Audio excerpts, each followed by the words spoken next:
AI tools నేర్చుకుని passive income సంపాదించాలనుకుంటున్నారా? పూర్తి వివరాలకు సంప్రదించండి. నమస్తే రస్తా గారు. నమస్తే ఉషా. ఒక వీడియో మనం చూస్తూ ఉన్నాం సోషల్ మీడియాలో. మన తెలంగాణ ప్రాంతంలో జరిగిన ఇన్సిడెంటే. కొడుకుని మందు షాప్కి తీసుకెళ్ళి కూర్చోబెట్టి ఎలా తాగాలి, ఎంత తాగాలి, ఎన్ని డబ్బులు ఖర్చు పెట్టుకోవాలి అని డీటెయిల్డ్గా ఎక్స్ప్లెయిన్ చేయడం, తనకి సోయి తెలియనంతగా తాగి కొడుకి మళ్ళీ ఇంటికి తీసుకెళ్ళడం. ఆ వీడియో మొత్తం మనం చూస్తూ ఉంటుంటే ఒక నిమిషం ఏం అర్థం కాలేదు. సొంత తండ్రి ఆయన తాగడమే తప్పు, యాక్చువల్గా వయసులో ఉన్న కుర్రోడిని కూడా ఒక బారికి తీసుకెళ్ళి కూర్చోబెడుతున్నారు అంటే ఈ పేరెంట్స్ని ఏమనాలి, ఈ కల్చర్ ఏంటి, అసలు ఎక్కడికి వెళ్తుంది, ఈ టాపిక్ గురించి మనం ఏం మాట్లాడవచ్చు? కరెక్ట్గానే, ఎందుకంటే తీసుకోవాల్సిన టైం అయితే వచ్చింది ఇప్పుడు. ఎందుకంటే మందు గురించి చాలా మంది లేడీస్ కూడా పెట్టారు ఉషా. మనం ఏదైనా మాట్లాడుతుంటే, ఈ హస్బెండ్స్ది వైఫ్ది మాట్లాడుతుంటే, మేడం తాగుబోతూ వాళ్ళకి ఏం చెప్తారు, ఒక వీడియో చేయండి అని చెప్తుండే. కానీ ఇలా చెప్పాల్సి వస్తుందని అయితే నేను అనుకోలేదు. చాలా బాధాకరమైందంటే, ఒక తండ్రి చేయి పట్టుకుని నడక నేర్పి నానే ఒక హీరో అనే వీడియోస్ చేసాం మనం. నాన్నలా ఉండాలి, నాన్నలా ప్రవర్తించాలి, నాన్నలా బాధ్యతగా ఉండాలి, నాన్నలా అమ్మని బాగా చూసుకోవాలి, భార్యను ఎలా చూసుకోవాలి, నాన్నలా అక్క చెల్లెలు, ఇలాగా ఒక అంటే ఒక తండ్రి పాత్ర ఏంటి, తల్లి పాత్ర ఏంటి మనం మాట్లాడుతూ వచ్చాం. ఒక ఏజ్ వచ్చాక పొరపాటున ఫ్రెండ్స్ ద్వారా ఏదైనా తాగాల్సి వచ్చినది గచ్చు మనోడికి నాన్నకి తెలుస్తుందేమో అని అలా దాచుకొని చేసే ఒక దగ్గర నుండి తండ్రి అదే వేలు పట్టుకొని ఆ వీడియో చూస్తుంటే అయితే నాకు ఇప్పటికే అసలు నిజంగా కూడా షాకింగ్గానే ఉంది. అంటే ఒక పిల్లోని పట్టుకొని బార్లోకి తీసుకెళ్ళటం అనేది చాలా దౌర్భాగ్యమైన విషయం. ఆ తండ్రికి పోనీ మరీ చదువు సంధి లేని వాడిలాగా కూడా లేడు. ఆయన సంపాదిస్తున్నాను అక్కడ చెప్తున్న దాన్ని బట్టి నాకు అర్థమైంది ఏంటంటే ఒక అబోవ్ యావరేజే సంపాదిస్తున్నాడు, మరీ డౌన్ క్లాస్ అయితే కాదు. అట్లాంటి అతను కూడా అంత అంటే సంస్కారం లేకుండా, ఒక పద్ధతి లేకుండా కన్న కొడుకుని దాంట్లోకి తీసుకెళ్లేటప్పుడు ఇక్కడ మనం ఒకటి గమనించాల్సింది ఏంటంటే, ఇప్పుడు పబ్స్లలో అట్లా 18 yearsకి కానీ రానివ్వరు. సరే, ఎలాగ దొంగై చూపించి వెళ్తున్నారా ఎన్నంటే అవన్నీ మళ్ళీ నెక్స్ట్ టాపిక్. బట్ ఇక్కడ అసలు అందులో ఏమో అమ్మాయిలు అబ్బాయిలు ఉంటారు, ఏదో ఒకటి వెళ్ళిపోతున్నారు. కానీ ఇక్కడ అసలు క్లియర్గా ఒక అబ్బాయి ఒకడే చిన్నోడు కనిపించినప్పుడు యాజమాన్యం యాక్చువల్లీ ఇది ఇచ్చేటప్పుడు, లైసెన్స్ ఇచ్చేటప్పుడు ఈ ఏజ్ వాళ్ళకి కింద రానివ్వకూడదని క్లియర్గా రాసి ఉంటుంది. సో అయినా కూడా వాడు వచ్చినప్పుడు, చిన్నోడు వాడు వచ్చినప్పుడు ఇట్లా రావద్దు, నువ్వు కొడుకుని తీసుకొస్తే వెళ్ళిపో, పంపించాల్సింది పోయి వాళ్ళకు వచ్చే 10 పైసల కోసము ఒక బాబుని, అంటే వాడి మైండ్లో ఏం ఇంపాక్ట్ పడుతుంది, వాడు అక్కడ ఏం నేర్చుకుంటున్నాడు, ఎంత కంఫర్టబుల్ అవుతున్నాడు, తండ్రి తీసుకొస్తే ఇంతమంది తాగుతారా అంటే వాళ్ళ తండ్రిని ఒకప్పుడు తప్పు అని అనుకునేవాడు కూడా కామనా అనే ఒక వాడి మైండ్ సెట్ లో ఏమి కూర్చున్నదో నువ్వు మాత్రం ఊహ మనము అనిపించలేము. అంటే వాడు రేపు ప్రొద్దున వాళ్ళ అమ్మని ఇప్పుడు తను తాగిపోయి తందనాలాడి ఇంటికి పోయినప్పుడు ఆ భార్య పడే ఆవేదన ఏదైతే ఉంటుందో, నా కొడుకు పెద్దగయ్యాక అర్థం చేసుకొని వాళ్ళ తండ్రిని ఒక దారిలో పెడతాడు అని అనుకునే ఒక చిన్న ఆశను కూడా ఇతను చంపేయడం జరుగుతోంది. మేడం అప్పుడే మారిపోయాడా తాగాడు అంటే నేను చెప్పట్లేదు తాగాడని, కానీ అతను ఏమి నేర్చుకోవడానికి అవకాశం ఉంది. ఈరోజు మనం ఈ వీడియో చూసి వాళ్ళు కూడా చూసి వాడిని చచ్చేంత చీవాట్లు పెట్టి బుద్ధి వచ్చి అతను కూడా మారి కొడుకుకి తను చేసింది తప్పు అని సరెండర్ అయితే గాని ఇతను చేసిన పాపపు దరిద్రమైన పనికి ఒక ఎండ్ మాత్రం వస్తుంది. ఆ బాబుకు కూడా బాబోయ్ ఇంత తప్ప మా నాన్న చేసింది, సమాజము నా మంచి కోసము, అంటే ఆ బాబు మంచి కోసం ఇంత స్పందించిందా మీడియా కానీ ఎవరు కానీ అనే ఉద్దేశంతో ఆ బాబు కూడా మంచి దారిలో ఒక ఉన్నతమైన స్టేజ్కి వెళ్ళి రేపు ప్రొద్దున ఒక మందు అంటే ఒక అసేకరమైనది మా జీవితాన్ని, అంటే ఇప్పుడు మా నాన్నదో వాళ్ళ ఫ్యామిలీని ఖచ్చితంగా మీడియా ముందుకు వచ్చింది. అది నువ్వు అంత చెత్త పని చేసావు, నువ్వంటే నువ్వు ఒక్కడివి చెయ్యొచ్చు, అది మీడియాలో చూపిస్తే వాళ్ళ పర్సనల్.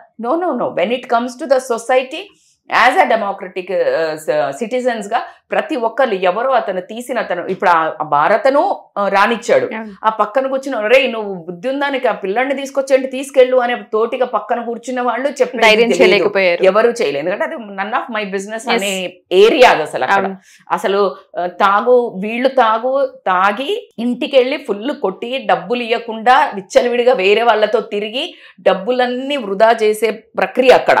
ఇంకా వాడికి ఇంకొక సంసారం మీద తన సంసారాలకే తనకు దిక్కు లేదు, వాళ్ళకే కంట్రోల్ లేక బార్లలో పోయి కూర్చుని తాగడమే రాంగ్ అని నిషేధించి పెద్ద పెద్ద యుద్ధాలు జరిగినాయి. మన రామారావు గారు ఉన్నప్పుడు నిషేధిస్తే పక్క బార్డర్లకు పోయి తాగిన కుర్తి. అంటే అంతగానం ఎడిక్షన్ అసలు ఎందుకు అవుతుంది అనేది అంటే రియల్ లైఫ్లో కిక్కులు మిస్ అయ్యి. రియల్ లైఫ్లో కిక్కులు ఎక్కడ వస్తుంది అంటే ఉషా, ఒక పని చేసినప్పుడు, ఒక బాధ్యత రెస్పాన్సిబిలిటీ తీసుకున్నప్పుడు, ఒక భార్యను ప్రేమించినప్పుడు, ఒక పిల్లలను బంధాలకు విలువిచ్చినప్పుడు, సమాజంలో ఒక మంచి హ్యూమన్ బీయింగ్గా ఉండాలనుకున్నప్పుడు ఇట్లాంటి చెత్త వాటికే అట్రాక్ట్ కారు. ఇక్కడ ఎక్కడో ఒక చోట, ప్రతి ఒక్క చోట ఒక ట్యూన్ డౌన్ ఉంటుంది, నెగటివ్ ఉంటుంది వాళ్ళది. అంటే చెయ్యలేకపోవడము, అనుకున్నంత చేయలేకపోవడము, లేకపోతే కంపారిజన్ లేదు. సో అక్కడంతా వాళ్ళకి ఎక్కడో ఒక తక్కువతనం ఉందనుకో, దాన్ని ఫిల్ చేసుకోవడానికి ఏంటంటే ఇక్కడికి వచ్చి తాగినప్పుడే ఎక్కడ లేని ధైర్యం వస్తుంది. అనాల్సిన మాటలు, చేయాల్సిన పనులు, చెప్పాల్సిన మాటలు అన్ని చెప్పేయడానికి వాళ్ళు తీసుకోవటం జరుగుతుంది. అది నేనైతే చాలా ఘోరంగా చెప్తాను. అది చేతగానే వాడుగా అసలు మగాడు చేస్తున్నాడు అంటే, మగాడు అని ఆ తాగే వాళ్ళు అక్కడ కూడా నేను మగాడిని, నాకు గౌరవం అయ్యి, నేను డబ్బు, ఇట్లా మాట్లాడే అసలు అవకాశమే లేదు, మాట్లాడకూడదు.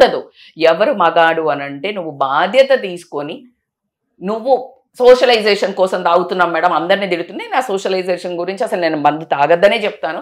ఒకవేళ సోషలైజేషన్ కోసం తాగుతున్నా అనుకునే వాళ్ళు అది ఒక ఫార్మాలిటీగా ఇంట్లో కూర్చొని, పోయి వైఫ్ ముందే నీకు అంత స్ట్రెస్ ఉంటే కూర్చొని పక్కన కబుర్లు చెప్పుకుంటూ కూడా యూ కెన్ హ్యావ్ ఇట్.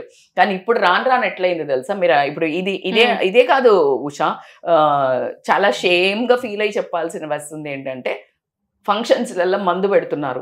ఎంత మందు పెడుతున్నారు అంటే కాక్టైల్స్ ఫుల్ పెట్టి, వాళ్ళ పిల్లలు ఉంటారు, పెళ్లి అయిన వాళ్ళు ఉంటారు, పెళ్లి కాని వాళ్ళు ఉంటారు, వాళ్ళ పిల్లలకి వీళ్ళు ఇక్కడ తాగడానికి సిగ్గుపడతారు అని చెప్పేసి వాళ్ళకి వేరే ఒక ప్లేస్ ఇస్తుంటారు. వాట్ ఏ కోఆపరేటింగ్ పేరెంట్స్ యార్. ఏం చేయాలి అసలు, అంత తలదించుకోవాల్సిన పద్ధతి అంటే ఎంత ఘోరంగా వెళ్ళిపోయిందంటే, ఇప్పుడు తల్లి ఒకప్పుడు తల్లి ముందు తండ్రి ముందు దాగాలంటే వాళ్ళు ఇట్లా వెనక్కి పోయి రావటము, సిగరెట్ జ్యూస్ ఇట్లా పెట్టుకోవడము, మనం అవును డౌటే లేదు. ఇప్పుడు లేదు. అంత తాగినోడే గొప్ప, తాగినోడు గొప్ప, తాగకపోతే సోషలైట్ కాదు, తాగకపోతే కల్చర్లెస్, తాగకపోతే ఊరు ముఖం. అర్థమవుతుందా? సో ఇలాంటి అంటే అమ్మాయిలు కూడా ఒక స్టేజ్లో అడుగడం అయితే జరుగుతుంది. ఎక్కువ తాగి ప్రాబ్లమ్స్ తెచ్చే వాళ్ళని ఎంత కంప్లైంట్ చేస్తున్నారో, ఒక తాగుడు కూడా అలవాటు లేదు అంటే కూడా వాడు వేస్ట్ కాడు అని చూసే రేంజ్కి అమ్మాయిలు కూడా రావటం అయితే జరుగుతుంది. So it is a one status symbol, one it is a yo symbol, one it is a posh symbol అయితే అవ్వటం జరిగింది. ఈయన దాంట్లోకి వస్తే ఇంకొకటి కూడా నేను గమనిస్తూ ఉంటాను, చిన్న పిల్లలు మూవ్ అవుతూ ఉన్నప్పుడు వీళ్ళు జోక్గానే ప్రతి ఒక్క చిన్న పిల్లలకి ఇట్లా తాగిపిస్తూ ఉంటారు. మీరు గమనించి ఇది చాలా ఎక్కువగా ఉంటుంది మేడం, చాలా ఎక్కువ ఉంటుంది. ఎలా అంటే అదో సరదా అనుకుంటారు, లేదంటే ప్యాషన్ అనుకుంటారో తెలియదు, కానీ ఇట్లా కూర్చోబెట్టినప్పుడు ఇచ్చేస్తుంటారు పిల్లలకి.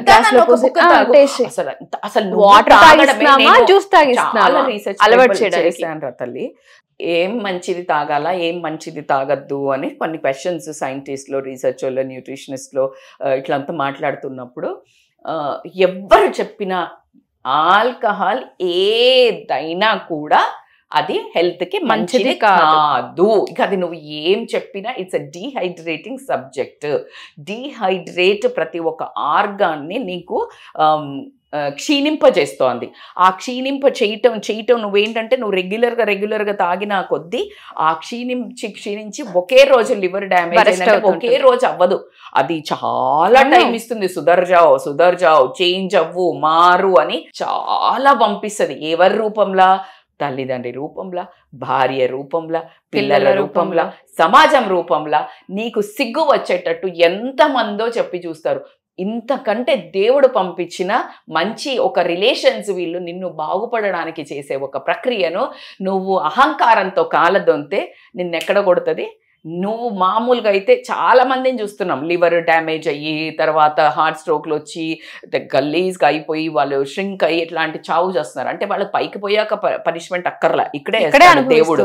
సో కాబట్టి ఖచ్చితంగా ఏ రకంగా ఆరోగ్యపరంగా మీకు బ్యాడ్, మీ ఒక క్యారెక్టర్ పరంగా ఖచ్చితంగా మీరు భార్యను చాలా నోరేసుకొని లేకపోతే బాడీ వేసుకొని అరిచి తాగి వచ్చి కంట్రోల్ చేయొచ్చు. అంటే కానీ ఆవిడ ఒక మృగంతో ఒక చీప్ క్లాస్ ఒక లో క్లాస్ తోటి ఉన్నా అని తెలుసుకుని ఆవిడ మీకు భయానికో భక్తికో చేసి పెడుతుండొచ్చు, మనస్ఫూర్తిగా మాత్రం ఉండదు. కానీ ప్రేమతో కానీ మాత్రం జీరో. ఇక పిల్లలైతే ఇట్లా చూస్తారు, ఇట్లా చూసేసి ఊరుకుంటారు. వాళ్ళ లోపల ఎన్ని చేంజెస్ వస్తాయి అంటే వాళ్ళ బిహేవియర్లో చేంజెస్ వస్తాయి. అయితే నీలాగా కావటం, లేకపోతే నీ మీద యాంటీగా కావటం, తల్లికి సపోర్ట్ అవ్వటం, లేదు వీడు ఆ రూట్లోకి వెళ్ళాలి అంటే తల్లికి యాంటీ అయిపోవటము. అండ్ ఇట్లా ఏమంటారు డివైడ్ అండ్ రూల్ పాలసీలో ఇద్దరి దగ్గర వాడుకోవటము, పిల్లలు ఇవన్నిటిని చేయటం, అమ్మాయిలకి ఒక తాగుబోతు దొరుకుతాడనే భయం రావటము, పెళ్ళి అంటే భయం రావటం, ఇలాంటివి. అంటే ఒక మనిషి చేసే విచ్చలవిడి కార్యక్రమము నీ సెల్ఫ్ సంతోషం కోసం సుఖం కోసం చేసే పని ఇంతమంది లైఫ్లో ఇంపాక్ట్ అవ్వడం జరుగుతుంది. ఏమన్నా అంటే ఎదవ డైలాగ్ కొడుతుంటారు. నాకైతే చాలా మా వల్లే గవర్నమెంట్ నడుస్తోంది అని మాట్లాడే ఒక యూజ్లెస్ పీపుల్ ఇచ్చే ఆన్సర్కి నాకు పిటి అనిపిస్తుంది. రే బాబు, నువ్వు రేపు ఈ సంపాదించిందంతా పోయి హాస్పిటల్లో పెట్టడానికి నువ్వు పిల్లల్ని ఆగం చేసి తల్లి తండ్రికి పెట్టడానికి ఆలోచించే వాళ్ళు వాళ్ళ కడుపుకి వాళ్ళ మత్తుకి బానిసలైపోయి పోతూ ఇక లాస్ట్ ఎండింగ్ తీసుకోవాలంటే మళ్ళీ ఈ పిల్లలకు ఇప్పుడు మనం అన్నట్టు ఆ చిన్న పిల్లలకి సరదాగా కూడా మీరు ఆ ఇనిషియేషన్ ఇవ్వకండి. అది ఎప్పుడు వాళ్ళకి దాని మీద ఆ ప్లెజర్ ఒకవేళ మైండ్లో రిజిస్టర్ అయిపోయింది, వాట్ ఎవర్ ద ఏజ్ మీకు అనిపిస్తుండొచ్చు. మీకు తెలుసా 1 to టాడ్లర్ నుంచి, అందుకే కడుపులో ఉన్నప్పుడు కూడా నేర్చుకున్నాడు Abhimanyu. When you say few things అంత పవర్ఫుల్ ఉంటుంది వాళ్ళ బ్రెయిన్. 8 years వరకు వాళ్ళ బ్రెయిన్ ఇంప్రెన్స్ చాలా ఉంటుంది. నీకు టేస్ట్ అవ్వనివ్వండి, ఇది అవ్వనివ్వండి. సో ఇప్పుడు అందుకే స్టార్టింగ్ పెట్టింది తినలేదు అంటే వాళ్ళు చాలా ఎండింగ్ వరకు లాక్టోజ్ పాలు పడలేదు అంటే వాళ్ళు ఎప్పటికీ పాలు పెరుగు తినరు. అట్లాగే ఇప్పుడు ఇది తాగినప్పుడు వాళ్ళకి ఎక్కడో ఒక క్రేవింగ్ ఉందంటే, ఎక్కడో ఒక రిజిస్టర్ అయిపోయిందంటే బ్రెయిన్లో ఒక మెమరీగా, వాళ్ళు మళ్ళీ ఎంత పెద్దగా అయిపోయినాకన్నా అది టేస్ట్ చేయాలా అనే ఒక కోరిక తెలియకుండానే వచ్చేస్తుంది. అది మీరు అవునన్నా కాదన్నా అది సైన్స్, అది నర్వస్. ఎందుకంటే హార్మోన్స్ అంత ఎక్కువ పనిచేస్తుంది అది. ఇప్పుడు అందుకే కదా వాళ్ళు మంచి చెడు లేకుండా పైశాచికంగా రేపులు చేయడం తాగినాకనే మీరు చూడండి ఎంత మంచి మంచి సోఫిస్టికేటెడ్ వాళ్ళు కూడా మృగాల్లాగా మారేది ఎప్పుడు అనంటే ఈ ఆల్కహాల్ ఎప్పుడైతే బాడీలోకి ఎంటర్ అవుతుంది. చూడండి, తండ్రే పిల్లోడిని తీసుకుపోయి నాశనం చేసే స్టేజ్కి వచ్చాడు అంటే అది ఎంత దరిద్రమైన మందు అని అర్థం చేసుకొని మనుషుల్లాగా బాధ్యతగా మీ పిల్లల కోసమన్నా మారండి. మీరు బాధ్యత తీసుకొని కన్నారు, ఖచ్చితంగా మీకు మారాల్సిన అవసరం ఉంది. ఎట్టి పరిస్థితుల్లో మనుషుల్లాగా బిహేవ్ చేయండి. థ్యాంక్ యూ మ్యామ్, ఎందుకంటే చాలా అవేర్నెస్ ని క్రియేట్ చేసే వీడియో అని చెప్పుకోవచ్చు. అండ్ ఈ బాబుకి ఎటువంటి ఇంపాక్ట్ జరగకుండా దాని నుంచి ఇది కాదు ఇది రైట్ కాదన్నది అవేర్నెస్ క్రియేట్ చేయడమే మన ఈ video. Thank you ma'am, thank you so much. Thank you so much. Suman టీవీలో మీ పర్సనల్ అండ్ బిజినెస్ ప్రమోషన్స్ కోసం కింది నెంబర్కి కాంటాక్ట్ చేయండి.